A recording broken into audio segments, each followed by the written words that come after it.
दोस्तों नमस्कार। उत्तर प्रदेश वेदर पर आप सभी भाइयों का स्वागत है। मेरा नाम है अरविंद धामा। देखिए दोस्तों, उत्तर प्रदेश के कई भागों पर इस समय जैसा कि आप भी देख पा रहे हैं, बादल देखने को मिल रहे हैं। चाहे पश्चिमी उत्तर प्रदेश हो, चाहे पूर्वी उत्तर प्रदेश हो, तो दक्षिणी उत्तर प्रदेश हो, तो कई भागों पर इस समय बादल जो है वे दिख रहे हैं। क्योंकि एक जो सर्कुलेशन है वो छत्तीसगढ़ मध्य प्रदेश के आसपास के भागों पर है, जिसकी वजह से मॉइस्चर उत्तर प्रदेश के भागों पर पहुंच रहा है और कई इलाकों पर बादल जो है इस समय देखने को मिल रहे हैं। और इधर पश्चिम बंगाल के आसपास के भागों पर भी सर्कुलेशन बना हुआ है, जिसकी वजह से जो हवाओं में नमी है वो बिहार के भागों से पूर्वी उत्तर प्रदेश के भागों पर पहुंच रही है। कुछ भागों पर बारिश की गतिविधियां भी इस समय चल रही हैं।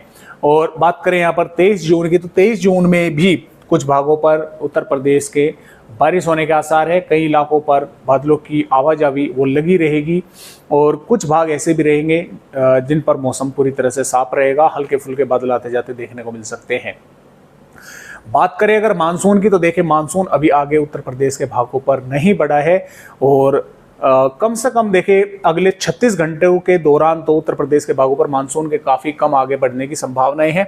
क्योंकि यहाँ पर जो मध्य प्रदेश के भागों पर सर्कुलेशन है ये इस तरह से गुजरात के भागों से निकलकर बाहर चला जाएगा और यही सिस्टम जो मानसून को हम बोल सकते हैं कि उत्तर प्रदेश के भागों पर पहुंचाने वाला था, तो यही सिस्टम जो है वो बाहर निकल जाएगा। तो अब जो सिस्टम होगा उत्तर प्रदेश के भागों पर एक और नया बनेगा, ये थोड़ा आगे की तरफ आएगा, तो उसमें थोड़ा देखिए अभी 1-2 दिन का समय लगेगा। तो उसके बाद ही उत्तर प्रदेश के भागों पर मानसून जो है वो आगे बढ़ेगा और कई भागों पर बारिश जो है वो करेगा। और आप में से देखिए कई भाइयों के कमेंट भी जो है आ रहे हैं कमेंट बॉक्स में। और ऐसा नहीं है कि मैं पढ़ता नहीं हूं, मैं दोस्तों पढ़ता भी हूं कमेंट पर। आप सभी भाइयों के कमेंटों पर मैं ध्यान रखता हूं, पढ़ता रहता हूं। समय हालांकि मुझे कम मिल पाता है, लेकिन मैं फिर भी कोशिश करता हूं कि आपके कमेंट पढ़ूं और वीडियो में उनके जवाब देने की भी मैं कोशिश करूँ। तो कई भाई जो है वे गुस्सा भी कर रहे हैं कि सर आप पहले 16-17 में ही बता रहे थे कि बारिश होगी, फिर आगे 20-21 में, अब जो है फिर से आपने जो है थोड़ी डेट आगे को जो है वो बढ़ा दी है। तो देखें दोस्तों, ये मौसमी सिस्टमों में फेरबदलाव होने की वजह से ही ऐसा जो है वो होता है। क्योंकि इस सर्कुलेशन की वजह से ही ऐसा लग रहा था कि मध्य प्रदेश के भागों पर जो बना हुआ था ये राजस्थान के भागों की तरफ आगे बढ़ेगा और यही सिस्टम मानसून को लेकर भी आगे आएगा। लेकिन ये सिस्टम हुआ क्या, बिल्कुल उल्टा हो गया। ये गुजरात के भागों से निकलकर बाहर जा रहा है, तो ये फिर मानसून को आगे कहां बढ़ाएगा। उत्तर प्रदेश के भागों पर एक नया मौसमी सिस्टम बनेगा, उसको डेवलप होने में थोड़ा समय लगेगा और यहाँ से सिस्टम पश्चिम बंगाल के भागों पर, फिर ये इस मानसून को लेकर आगे की तरफ बढ़ेगा, थोड़ा सा समय लगेगा। तो देखिए उत्तर प्रदेश के कई भागों पर तो बारिश हुई है, आप भी मानते हैं, क्योंकि जो लू चल रही थी उससे छुटकारा मिल चुका है। अब जो है वो लू नहीं चल रही है और वो तो अब शायद ही देखने को मिले। क्योंकि देखिए धूप तो जरूर कई भागों पर निकलेगी, मॉइस्चर बनेगा, उमस बनेगी, लेकिन वो लू वाली स्थिति अब उत्तर प्रदेश के भागों पर देखने को नहीं मिलेगी। तो ये तो आप भी मानते हैं कि बारिश तो कई भागों पर हुई है, तभी तो लू की स्थिति समाप्त हुई है।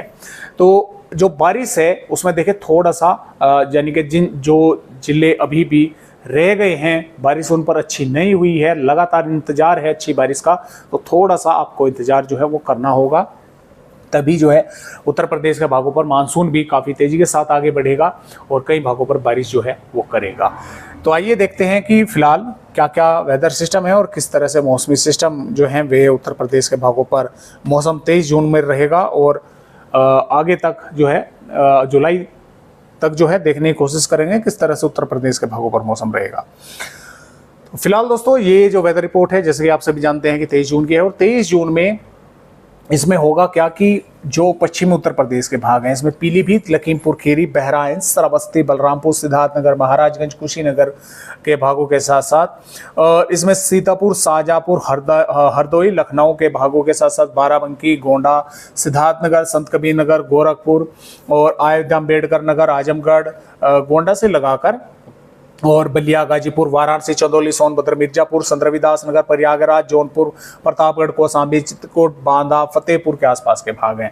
तो यहाँ पर क्या होगा कि कुछ भागों पर बादल तो आते जाते देखने को मिलेंगे और जो संभावनाएं हैं बारिश की वे लखनऊ, कानपुर, शाहजहाँपुर, लखीमपुर खीरी, बहराइच, श्रावस्ती, बलरामपुर, सिद्धार्थनगर, महाराजगंज, कुशीनगर और सिद्धार्थनगर, संत कबीर नगर, गोरखपुर के आसपास के भागों पर है। यानी कि इन भागों पर कुछ थोड़ी बहुत मेघ गर्ज बारिश की गतिविधियां देखने को मिल सकती हैं। क्योंकि नेपाल के भागों से कुछ थोड़ा सा मॉइस्चर नीचे की तरफ यहाँ पर यानी कि पहुंचेगा, तो थोड़े बहुत यानी कि बादल दिखाई देंगे। और जरूरी नहीं है कि बताए गए सभी जिलों पर बारिश हो, कुछ भागों पर ऐसा भी हो सकता है कि थोड़े बहुत बादल हल्के फुल्के आकर रह गए, बारिश की गतिविधियां देखने को नहीं मिली। और कुछ इलाके ऐसे भी होंगे जिन पर बारिश की गतिविधियां यहाँ पर हो जाएगी।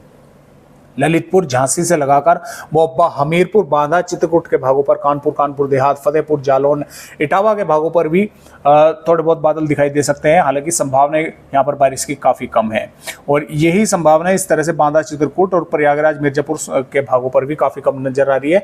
जो पश्चिमी उत्तर प्रदेश है, सहारनपुर से शामली, मुजफ्फरनगर, बागपत, मेरठ, गाजियाबाद, गौतम बुद्ध नगर, बुलंदशहर, हाथरस, आगरा, मथुरा से लगाकर फिरोजाबाद, कासगंज, एटा के भागों पर, और कन्नौज, औरैया के भागों से लगाकर, और बिजनौर, मुरादाबाद, रामपुर, बरेली, पीलीभीत के भागों पर मौसम पूरी तरह से साफ रहने के आसार हैं।